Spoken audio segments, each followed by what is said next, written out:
Hi, my name is Tina, and welcome to episode 3 of Knitting Blooms. I want to thank everybody who has continued to watch my podcast, and for those of you that are new, I greatly appreciate the comments and criticisms as far as how to set up the camera and what have you. And I look forward to hearing more feedback. I have a little bit different setup today. I'm sitting in my IKEA chair. Normally I just put a folding chair over here. I wanted to try this look and this angle to see how it works, and this chair kind of bounces a little bit, so I don't know how well it's going to work out, but you'll have to let me know if I make you dizzy because I'm bouncing up and down. So yesterday was my 40th birthday, and my husband threw me a surprise party. It's actually amazing that he was able to pull it off because he's not real good at keeping secrets from me and surprises. Usually what happens is something will come in the mail, and instead of squirreling it away quickly before I have a chance to see it, he leaves it out on the counter, and then I ask him, what is this? And then then he just ends up telling me what it was or what he was going to do for me. This time he was able to keep it a secret, and even with some of the things that came up, and I questioned things about what was going on, and he still stuck to his guns. He had an answer for every question that I threw at him, and I had no idea that he was planning this. But so last evening I spent the evening with some friends and family. We had a really great time, and I'm just really happy that he did that. It was very nice of him that he did that, because usually we don't do a lot for our birthdays. We go out to dinner and that's about it, so it was a nice change of pace. So that was quite a nice surprise that I had coming to me yesterday. And I'm going to jump right in and go through my whips, because I think this episode is going to be kind of long, and I forgot to set the timer, so I have no idea how long I'm going to go, and hopefully I won't go too long. But anyway, so we're going to jump right into the whips. I did knit quite a bit this week because of last week when I didn't have time to knit. I felt bad about not having progress made on some of my projects. So this week I made a point to make progress on just about everything. The only thing that I didn't make much progress on was my sock yarn blanket, which I'm not going to show you today because I really only did the one square that I had started last week. If you remember correctly, I had my needles in the blanket with a new square started. And I did finish that square last weekend, but that's about all I did on that project. But I did, however, make progress on all of my other works in progress. And I'm going to see if, oh, no, I was going to quickly grab Marty. He got his hair cut yesterday, or on Friday, so he's looking kind of funny today, but the groomer, I forget that she does other cats and what have you, and I didn't specify exactly how we wanted him cut, and so instead of leaving the lion cut, she cut all the way up to his neck, and he looks a little different than he normally looks, but he's still cute as ever. Anyway, back to works in progress. The Icarus shawl got lots of love this week. I think I said in fact I didn't pull out the pattern, but I think it was chart 4 that I was on last time. It's the last chart, and I think there's 4 charts. I want to say there's 4 charts. I can't really remember, but it was the last chart that I was on, row 17. And I sat down this week and I finished that chart. So I am right, I'm just going to show you there. I am right at the point where I'm starting the edging. And the edging is only 4 rows, but I think I calculated it as about I think it was 2,800 and something odd stitches. So if all goes well this week, I'm going to have Icarus shawl completed. And again, this one was started in 2007, and I'll put a caption down at the bottom so you know exactly when it was started. But that is almost done. I did want to mention, I don't think I mentioned last week or the week before, that I have put in a lifeline here. I'm not sure if you can see it, but it's that white thread that is in there. This was technically my first lace project, and I have to say that if you have never done lace or you're intimidated by lace, this Icarus shawl is really an easy pattern. The repeats are only, I believe, 11 stitches, I want to say, and it's real, and then it just repeats all the way across. So once you get that 11 stitch repeat, you just go, and you don't have to be reading a pattern for 400 and some odd stitches. But I put in the lifelines, and I actually had more lifelines in there than these, but once I finished the chart, I pulled out some of them, or if I had them in, like if I think I had a couple more in between. I don't think I had one up here, but I think I had one in between here, and I think I had another one down here after I finished the first section. And once I had gotten to another point, another cross-off point, I took out those lifelines. But the lifeline is a great thing, especially with lace, because if you make a mistake, lace is not the easiest to tink back or to pull out the needles and re-knit, because of all the yarn overs and knit two togethers or slip knits or whatever.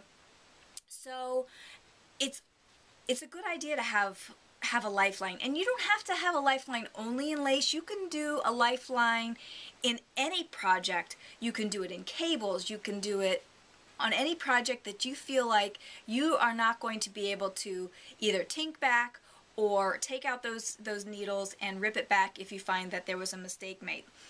So I did in this one, and I'm happy I did, because I believe there was one time that I had to rip back a little bit. I think I was only 2 rows into after placing my lifeline, so it wasn't like I lost a whole lot. But I didn't put a lifeline in after this last one, and I did all right. I probably should have, but I didn't.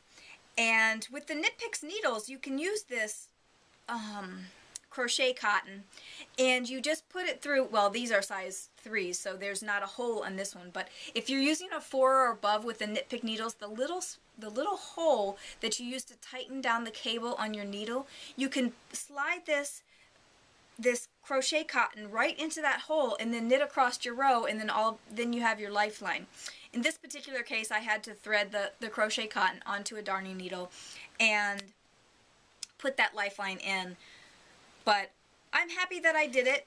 I didn't need it all that much, but it definitely saved me from having to rip the whole thing back, or rip back more than I really wanted to. There was a project that I did that on that I didn't have a lifeline. I ended up having to rip back a lot further than I wanted to because I couldn't get the stitches to work out, but in the end I think I ended up having to rip out like 12 extra rows in order to get it all worked out. But lifelines are fabulous. And again, this Icarus shawl is a very good project for somebody new to lace or intimidated by lace. Those lace charts can be very intimidating. When I saw the Icarus charts, I'm like, oh, I don't know if this is gonna be something that I'm gonna want to do. So, but it wasn't that bad, and I got through it, and hopefully by next week I will have that off my needles. The second work in progress is my Emma lace socks, and I got both of the heels completed on these socks. Here's the first sock, and I have a little bit done on the leg so far, and I did a short row heel on them. And here's the second sock, and I don't have, I just finished the heel on this one, and then I think I did one pattern row, and then I put this one down so I could do the other one, and then I just kept knitting on the second sock. But like I said, I did the short row heel, and this sock I used the Lifestyle sock short row heel which I mentioned in last episode. And one thing, I was talking to a couple people online this week about short row heels, and a lot of people have a lot of trouble with that short row heel and then getting holes up the side of the heel. And just about everyone who I have taught to knit socks, I have had them start with the toe up and do the short row heel, and almost every one of them has had trouble with the short row heel. Again, with the picking up the stitches and making sure that there's no holes. So I'm going to try this week to make my own little tutorial on how I do the lifestyle heel sock, or this lifestyle sock heel, because I do something slightly different. I use that technique in general, but what they don't mention on the video that I posted last week with my episode is how to pick up those stitches, and really that is the real key. Where to pick them up, how to pick them up, the fact that you have to knit them through the back loop or purl them through the back loop, those make all the differences. So like I said, I'm going to try and make a video. I'm not sure how it's going to work, but I'm going to try and make a short little tutorial video on my process on how I do that, and hopefully it will help other people work out their issues. When I was started designing socks, I sat down and I spent a good bit of time just knitting heels, because I never liked the way that the heels came out if I used a pattern of somebody else's short row heel. So I kind of created my own short row heel, which I didn't use on these, but it's very similar, where I have to pick up the stitch a certain way and put it on the needle a certain way and knit it a certain way and pick it up at a certain spot. And I wrote it all out longhand, because it does, sometimes people need that detail on how to pick up those stitches, because just wrapping and turning and picking up a stitch and then knitting it together with the wrap stitch, you know, if you're new, you might not know how to do that, and then you think that you're doing it right, and then you get these big holes, and then you don't know why or what have you. So it could just be the way that the stitches are being picked up. So that is another project that has gotten a little bit of love this week. The next project that I have been working on is the Demeter's Shawlette from the Knit Girls, and you can see I have my marker. That's where I started last week, and I haven't had time to do it too much. I have usually been working on this project when I go up to bed to read, and I just knit on it because it's all stockinette, and I can read and knit at the same time. Yes, I can read and knit at the same time. I know a lot of people can't knit and not look at what they're knitting, but I have spent a lot of time practicing knitting without looking at it, and I've been able to do it. Now, I can't do something crazy, like I would never be able to do the Icarus shawl without looking, but I can do stockinette, I can do regular garter stitch, I can do even a ribbing while I'm reading, that I don't have to look down at it all the time. So I didn't get much done on this, because it was usually the 10 minutes or 20 minutes or whatever that I would go up and read each night. So I don't know how many rows, about 10 rows that I got done. And I think I figured this out, I want to say that I might have like 17 more rows before I get to the edging. And so not that many more, but the rows are getting kind of long. I think I'm at about 200 and almost 250 rows. I mean 250 stitches. So I'm gonna see, I still have quite a bit of yarn left over, even though I have still a number of rows to go.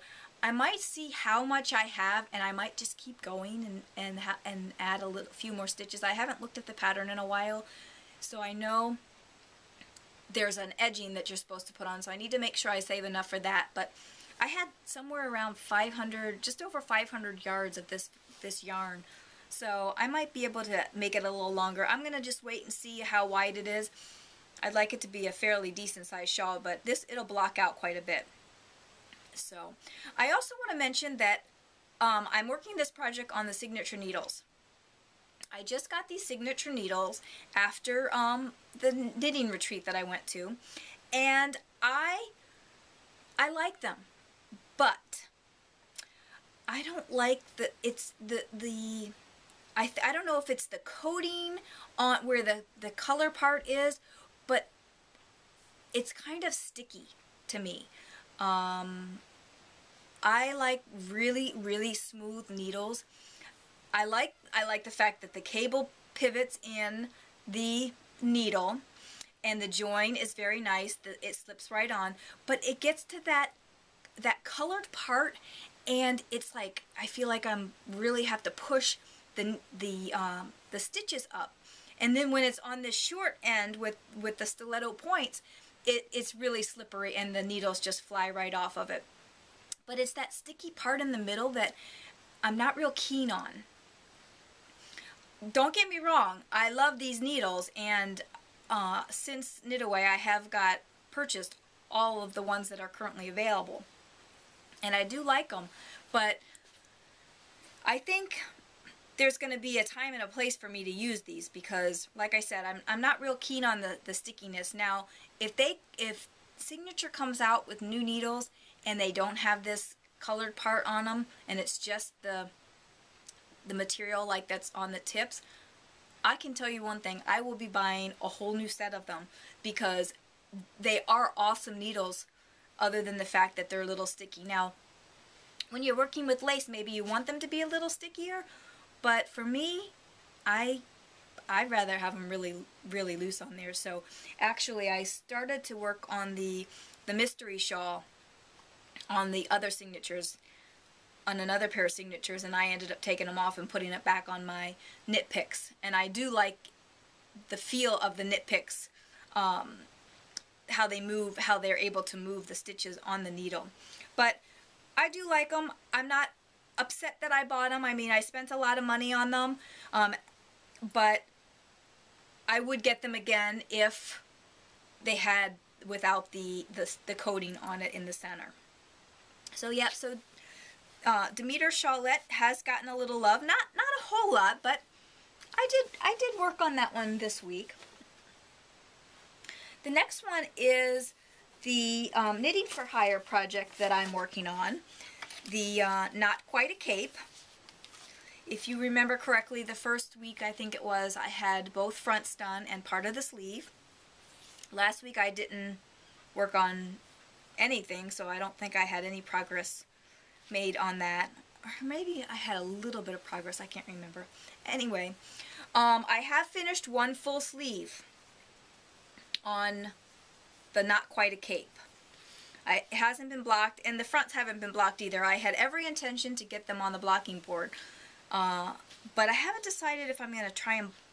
I usually try and block my pieces before I put them together, but the pattern talks about blocking them after you've actually seamed everything up and then put the collar on. So I don't know what I might do. I'll probably decide. I'll probably end up blocking these pieces, and I probably won't block it after I put the collar on, but we'll see how it goes. But I do have one full sleeve done, and I've cast on for the second sleeve.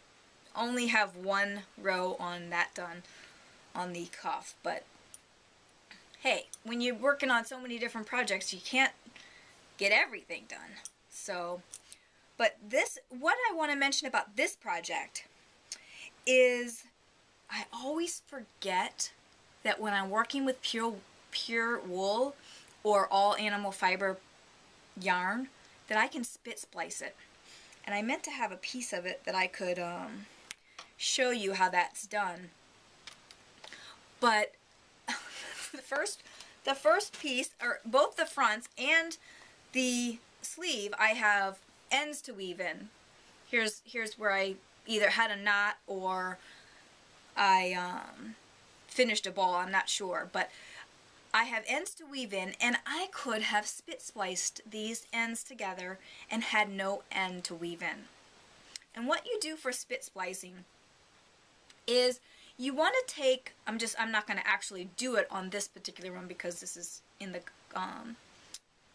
sleeve, but you want to take the ends, and what I do, this Noro is a single. This is Noro, and it's a single, so I just kind of try and split it apart a little bit on each one, and then and if you have actually plies, you can actually separate the plies. And so in this one, since it's only a single, I just kind of try and split it apart. And then what I'll usually do, I try and make it about 1 inch to 2 inches. So I'll split apart the single enough that I can take it down to about 1 inch to 2 inches. And then what I'll do is I'll snip one of these pieces on this piece, and I'll snip one piece on the other piece. So then I have just one part. So then when I put them together, it's almost the same weight of yarn, so you don't notice a bulky thickness of that yarn. And then what you have to do is you have to suck on the yarn. Yeah, you have to put it in your mouth. You can't just dip it in water.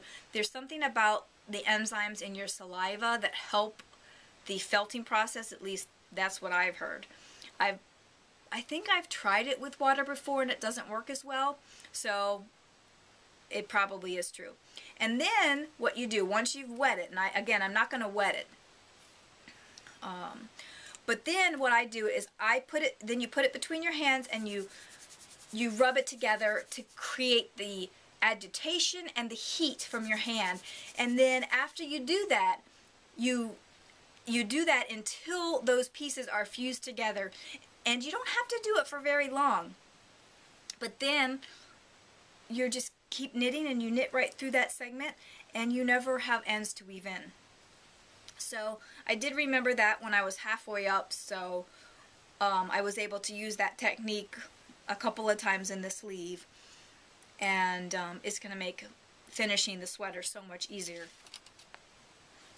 So that is the next whip.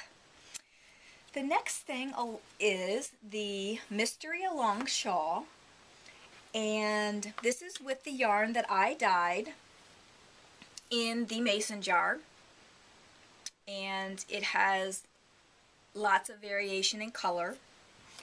And I worked on this. The clue came out the Friday before episode 2, and I started on that, and I had a little bit done. I think I had just into the second little medallion here done, and I finished up the second medallion, and then I had to wait for clue number 2. Well, clue number 2 came out on Friday, and I had every intention to come home Friday night and start working on clue number 2. And instead I came home. I did have a virtual knit night on Friday, and instead of working on this, I worked on something else. So this, and then yesterday with the birthday party and everything else, I didn't really get to knit anything yesterday, except for a little bit yesterday morning. Anyway, so I finished clue number 1. I have clue number 2. I'm hoping to get clue number 2 complete before Friday, so that when clue number 3 comes out, I will be ready to go with clue number 3. But again, I'm really liking how this yarn is working up into this shawl, and I think I'm going to be doing a lot of monotone shawls. I didn't mention with the Icarus, I think last 2 episodes ago I mentioned that I'm not real keen on the color choice with the Icarus shawl because there's such a big variant in color depth. You have the dark blue to the light yellow, and I'm not sure that I really like that. I mean, I will use the shawl when I'm done, but I think I would have liked it better if it was a more gradual change between the two rather than such a big, huge change. which is why I think I'm liking this one so much, because it's all the same color, the color, just different depths of that color. So yeah, I can see myself making quite a lot of shawls just by maybe either dyeing my own yarn or buying just a monotone kind of color. But I'm liking this project so far, and again, I hope to be able to start clue number 2 and have that done before clue number 3 comes out. Also, Wendy Knits is starting her own mystery shawl, and I'm having so much fun with this one that I think I'm going to also join in on hers as well. I believe today, Sunday, she's coming out with the starter rows. I guess there's like a 2-row or a few rows to get started. I want to say that it's a bottom up shawl versus a top down.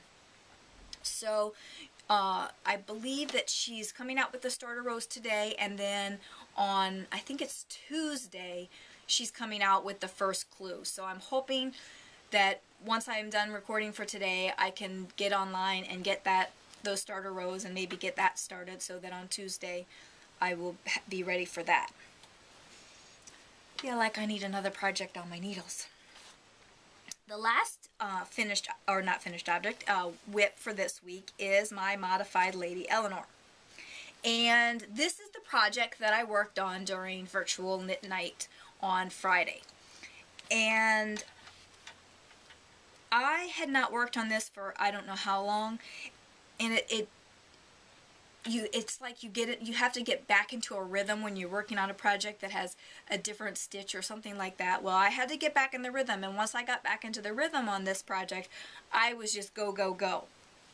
Friday at work, I actually got back into it, and I did, I want to say, a row and a half at work on Friday. And a row and a half, I mean by all the way across the blocks. There's 10 squares across, and I was halfway through the row, and I finished up that row and then did another row by the time I left work. And then in the Virtual Knitting Club, I did another row, and maybe even, I think I just did two and a half rows. So about 25 little blocks I did. And I think I mentioned on the first episode that when I started this project, I found that it was definitely a must to be able to learn how to knit backwards. And that's not to say that I learned how to tink. I learned how to knit backwards, meaning instead of turning my work to purl, I was just continuing working in the same direction. So if I knit from right to left, then I could also knit from left to right, as if maybe, I don't know if it would be like doing a left-handed knit. I don't know if a left-handed person would knit the same way, but I did learn how to do that specifically for this project, and it has been a lifesaver. The rows were only 8 stitches wide, so they go quick, and you don't have to do anything, crazy, and it really was very beneficial to learn how to knit backwards. In the same token, I'd like to have that method of knitting, to learn. I always like to learn new methods of knitting, new ways of knitting, like continental and English and Portuguese. A few years back, when I was doing rubber stamping, I got myself some repetitive injuries from stamping, and still to this day I have some issues with my forearms where they tense up, and I had really bad tendinitis in my forearms. So I think a lot about the repetitiveness of knitting, or any type of thing like that you're doing the same thing all of the time. So I try and teach myself different ways to knit so that I can give my hands a break. So if I'm knitting, most of the time I knit English style, where I throw my yarn and with my right hand. Then sometimes I knit continental, where I pick my yarn. I'm not as efficient knitting continental, but I can do it. And I have learned how to do Portuguese style knitting as well. And having those different methods of knitting has been great, because like I said, when my hand gets tired from throwing, I can knit continental. And I even sometimes have held my yarn different ways. Now sometimes I hold my yarn around my finger, and I can't even show you because I cut the yarn on this project Friday night. I was sitting here and I'm like, okay, I'm done working on this project, I'm going to work on something else, and I don't know what I was thinking, but I cut my yarn anyway. So sometimes, let me just pull out the ball here. Sometimes I wrap the yarn around my pinky and then bring it up around my finger. I can't even figure out how I do it when I think it's like that. And then I kind of, when I'm knitting, and it's hard to show you like this because I'm facing you, but I kind of just throw my finger around like that. So I'm not really taking my hand off the needle, I'm just kind of whipping my finger around. But this finger gets awfully tired, and I find that it gets very stiff sometimes. So when that happens, then I move over and I knit continental, and I pick my yarn, you know, so I'm holding it in my left hand, and I kind of still hold the same way, but I don't have to move that finger, and then I'm picking my yarn with the left hand. But then there's times that I also hold it as I used to hold it when I first started knitting, and I would hold it I would let go of my needles every time, and I would wrap it, you know, and wrap it and wrap it. So changing up your method of knitting might help. If you knit as much as I knit, if your hands get tired, take a break, stretch your hands out, you know, learn different ways of knitting to give your hands a break so you're not doing the same repetitive movements all of the time, and you can give your hands a break and work different muscles so that you don't have a repetitive injury. And so yeah, I like to watch I like to watch people knit, because so many people knit different ways, and it's just so interesting to see how people knit. And then sometimes I'll try it and see if it will work for me or what have you. But this particular project, it was definitely a good idea to learn that backwards knitting, because flipping the piece every 8 stitches would have really driven me crazy. So I have made progress on that one as well. I don't have any finished objects this week. I don't know, how many finished objects did I have last week? 3 or 4 or something like that. So don't have any new finished ones this week, but hopefully next week that Icarus shell will be done and I'll be able to show that. I don't know if I'll actually get a chance to block it before Saturday, but I did work on my my spinning on my spindle and on my wheel this week. I didn't get too much done on my spindle, but I did get a little bit done. I think I did it a little bit at work. I did spin a little bit on Friday night at the virtual knit night, and I haven't made much progress on this, but this is the BFL and Tussa silk, and it's really, really coming out as a thin fiber, and I really like that. I'm kind of nervous that I'm spinning it too small, or too, I don't know what you would call that, but too thin maybe. But I'm gonna just keep going with it, and I have the ball separated because I'd like to 3-ply it when it's done, and I have it all separated out, and I'm going to continue spinning on this. This is, again, the KY Spindle Full. It is amazing how fast it spins. I mean, when I spin it, I mean, it spins fast. It spins, it seems like forever. And I just am able to just let it come down, and it just seems like it spins an extremely long time. I really, really like this spindle. So unlike some of the other projects where I was spinning them on the spindle and then moved them to the wheel, this one I think I'm going to go ahead and keep on the spindle and spin the entire thing on the spindle. It's going to take a lot longer to do that, but I don't know. I'm having a lot of fun with this spindle, so I'll have other projects on my wheel, so it's not like my wheel's not going to get any love. But I did work on that just a little bit this week, not a whole lot. And I did work on the Lady Llama fiber as well. It doesn't look like I'm making much progress. This is the last bit that I have on for the last bobbin.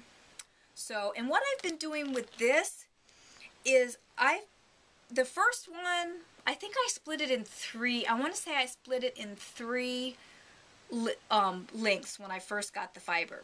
And this was the last one. And what I'm doing with this one, I think the first one I spun straight out. The second one I split again. And the third one, what I'm doing is I'm taking the opposite color. So I have the purple and the darker burgundy. And then I'm drafting them out side by side, and then spinning it side by side. So it's almost coming, this last bobbin is almost coming out more of a consistent color versus, you know, having the lighter purple and then the darker burgundy. So I'm really kind of liking it, how it's coming out. I wasn't sure how it was going to come. I didn't want to have a lot of variation in this one. So that's what I'm doing. So I'm holding them when I'm spinning this on my wheel. I'm holding them side by side. So it's taking a little bit of this one, and then, you know, it's working across, and then it's pretty much being a consistent color. But I still have quite a bit left to go.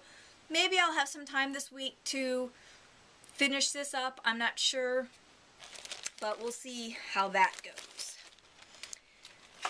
The next thing, speaking of my wheel, I think I mentioned that I just got my wheel when I was at the knitting retreat in April, and I've been spinning on it now for just about a month, and I have not named my wheel yet. And I know I had at the retreat, Kagi was all ready to make me name my wheel, and I'm not good at naming things. I name my cats, I name my Sims in the game, and even in Sims, I have to get the baby name book out to think of names so that I have different names. Otherwise, all my Sims would be named John and Mary and Jim and whatever, all the basic names. So I have a baby name app on my iPod, so that whenever I have a baby, one of my Sims has a baby, I just pull out the name book and say, okay, go to letter N, and then pick, you know, at random, pick a name. So I am kind of asking everyone for a little help on naming my wheel. Now I know everyone says, well, it's hard for other people to name the wheel because, you know, the wheel is supposed to speak to you and all of that. Well, I'm having fun with the wheel, and I don't know that the wheel is speaking to me, but I guess I need to name the wheel. So I'm not dead set on it being a girl's name or a boy's name. I do kind of like unique names. So I'm asking for everyone to help me out to name my wheel. And I will set up a thread on the Ravelry group, which I did set up this week. It's Knitting Blooms on Ravelry. You can come and join the group if you like. but I will set up a thread for naming my wheel, and in conjunction with naming my wheel, I am also going to have some prizes. I think I'm going to do a prize drawing on May 29th, which will be episode 5. And which reminds me, I want to tell you about the things that I purchased this week. But one of the things that is going to be a prize for the naming the wheel, or just a prize entry in general. You have to join the Ravelry group, and you have to post on this naming the wheel prize drawing thread. You can put whatever you want on there. If you don't really have an idea for the wheel name, just, you know, put a comment whether you like the show or what you like about it or what have you. And then, like I said, I will do a prize drawing on the 29th of May. I will tell you a little bit about my wheel. My wheel is a Shack ladybug wheel, and I have a woolly winder on it, so maybe that helps. The wheel is also an Aries. It was actually born on my husband's birthday, March 30th. And what else can I tell you? If you have any questions about the wheel before you decide on a name, you know, then, you know, email me, or IM me on Ravelry, or post to the thread, or whatever, and ask me whatever questions you need to know in order to help give the wheel a name. So that brings me into my purchases for the week. And this week, I'm not going to show you everything, because I had purchased I have a magazine subscription, and I was expecting yesterday to go through the magazine and the other, I don't know if it's a book or magazine that I received, so that I could talk intelligently about it. I didn't have time to do that. I don't know. I was busy yesterday just doing stuff around the house, and so I didn't really have time to do that. And then last night, unexpected plans with the surprise party, so I didn't do that. And so maybe next week I'll be able to show you those things. But anyway, something easy I can tell you about is the May colorway of the Lorna's Lace Shepherd Socks. And it's called White Witch's Lure. And it's purples and pinks and yellows, and it just looked really fun. It kind of called out to me. And the one main reason that I got this is I love Lorna's Lace's socks, the shepherd socks. And I only made one pair of socks out of it. However, I have, I don't know, a few other colorways that I wanted to make, but I've always thought, why do they make them in 50-gram balls?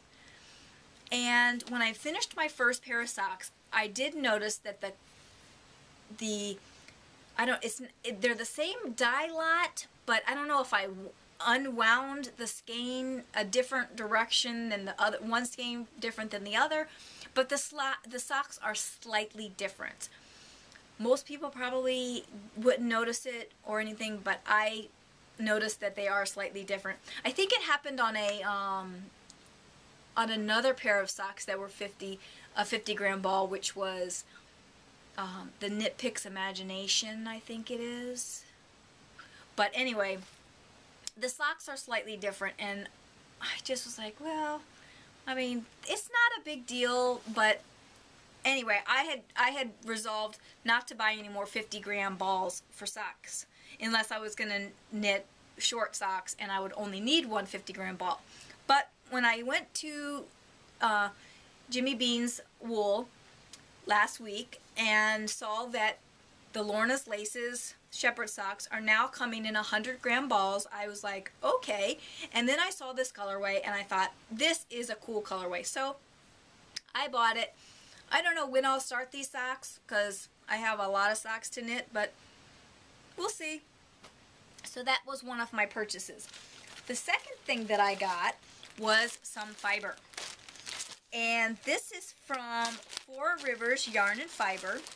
And I ordered 2 bumps, and I was going to keep one and give one as a giveaway, either on this podcast or at Knitaway. And I asked her if she would mind making a donation. So she did. And I got all 3 bumps. This one, I don't think they're labeled with the, I don't know if they have colorway names, but this one is a teal and a navy, some yellow in there. This is a BFL. This is merino, and it's blues and purples and yellows. These are all gorgeous. This one has more greens and teals and some yellow and gold and brown. This is also a merino. This will be my first merino, so I will be keeping one of these merinos for myself. I'm not sure which one yet because they're both gorgeous. This is the one I actually ordered, and this is the one that she sent as a donation. And they are, both of them, they're so soft and they're so squishy, and they're both extremely gorgeous. So one of these is going to be a prize for my prize drawing on the 29th. And I've also ordered the spindle that I love so much, the KY spindle, in the full size. I also ordered one of those this week, so that should be coming in, and I'm going to give that away. And then in addition to that, I am going to dye some yarn. I have quite a bit of sock yarn, undyed sock yarn, that I am going to maybe dye up and then give that as a prize on the podcast. And I also have, and I can't really get it, I can kind of, oh here, I can show you this one. I am also going to make up a bag. This bag I made up. I love the little sock bags. Oops. This bag I got, and I don't remember who I got it from, but these little sock sacks, I love them. They're great, but they really can only hold socks. And I wanted a bigger bag that I could put enough yarn for a sweater in. And so I looked at that bag for a while, trying to decide how it was made, and I just kind of created my own pattern, the size that I wanted.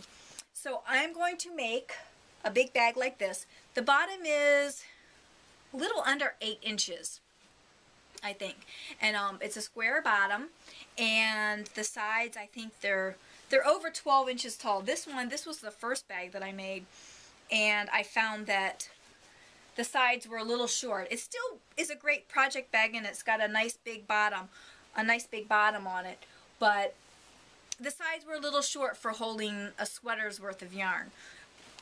But it still worked for this particular project, which is my my lady Eleanor. So what I'm going to do is I'm going to make up one of these bags with some fun fabric.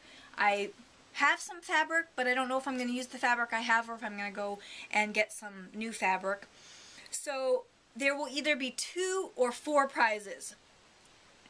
And I'm going to kind of decide that based on how many people enter the prize drawing. If I have a whole lot of people, then I'll probably have 4 prizes. If I have just a few people, then I probably will only have 2 prizes. And what I'll do is I'll take the bag and the sock yarn will go together, and the fiber and the spindle will go together.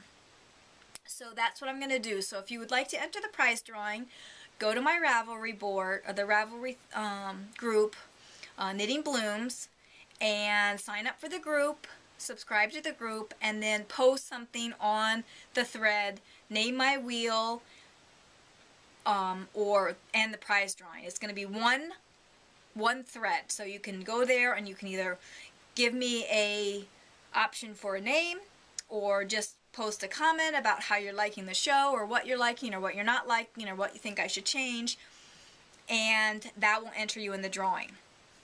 And then I'll take pull all the names off, and then we'll do a random number generator, and that will be, the drawing will be on May 29th. That will be episode 5. And the last thing that I would like to talk about today is the knitting retreat. Now, I keep bringing up the knitting retreat that we had in April, and I haven't mentioned it, but we do have another retreat scheduled for next April, and it's the new name of the retreat. We were formerly known as Knit-Away, but now we are going to be known as Knittopia, and Knittopia will be held on April 12th through 22nd, 2012. That is 11 days. Now, I know not everybody can get away for 11 days, but we do have options. You can go to the Knittopia website, which is www.knit-topia.com, and I'll put up a banner at the bottom where you can, and I'll also link it in the show notes, where you can go and check out the details. You can come the first weekend, the second weekend. We have midweek spots. We only have a couple of spots left, so run out there and check it out right away if you want to jump in on the fun. We are also going to have some day spots, and you can come up for the day if you live in the area, or you can book your own hotel. The retreat is in Lexington, Michigan, which is a small town north of Port Huron, but you can book your own hotel and stay at a hotel and then come up to the retreat for the day or for 2 days or whatever you decide you want to do. But we are almost booked for the sleepovers on site at the cabin. But again, we are going to have some day spots. I think we're going to have maybe up to 10 day spots at the retreat. So that's 10 spots, you know. I'm not sure how I'm going to work it out, but there'll be 10 spots where 10 extra people can come, so that again they can drive up for the day if you live in the Detroit or the southeastern Michigan area. You want to drive up for the day, or if you want to book your own hotel and sleep off-site and then come in for the day. Those are options. So if you have questions, you can email me on the Ravelry group. There's also a Ravelry group for Knittopia. Again, that's knit-topia. And come and join us over there. You can join us on the Knitting Blooms Ravelry group. And if you have any questions, you can always IM me on Ravelry at Bloomingknitter. That's my ID on Ravelry. And I think that's all for today. I have no idea how long we've run, but it was a good stretch. So thank you for joining me again. Oh, and I also wanted to say thank you to Tammy from the Proverbial Knitter for giving me a shout out on her podcast last week. I was going to do some podcast shout outs this week, but again, I've been so busy knitting. I've been watching podcasts this week. Let me think of which one I could give you. I can tell you, and I don't have really any of the information, and I hate to say the wrong name, but Sadie over at Yarnivore, she is hilarious. My favorite part about watching her show is I guess she uses her laptop as her video camera, and she can see herself, and it's funny when she got her new camera, she's, you know, checking herself out in the screen, and I thought that was really cute that she did that. So I have been enjoying that podcast. What else have I been watching this week? I've caught up on just about everything. I usually am falling behind. I guess another one that I listen to or that I watch is Katie with Knitting on the Fly. She's a pilot, and she talks about all of her adventures at the airports and everything that happens and all the craziness. So, you know, when you're, you know, trying to get to vacation and flights are delayed and what have you, you know, kind of gives you a little insight that the pilots don't like the delays any more than you guys do, you know, any more than passengers do. But, you know, her podcast is kind of cute as well. So those are two podcast shout outs that I can do this week just off the top of my head. You know, I watch so many of them, and I'm always trying to add new ones. I just added, I don't know, from Knit Night on Friday, from Virtual Knit Night on Friday, we were kind of talking about the different podcasts that we listen to. and I think I added at least 8 audio podcasts, and I don't know if there was any more video podcasts. I think I've downloaded almost every single video podcast, and I'm hoping that over time I'll be able to do shout outs for each one of those. And but anyway, I think that's it for today, and I hope you enjoyed the show, and I hope you'll be back next week. Bye for now.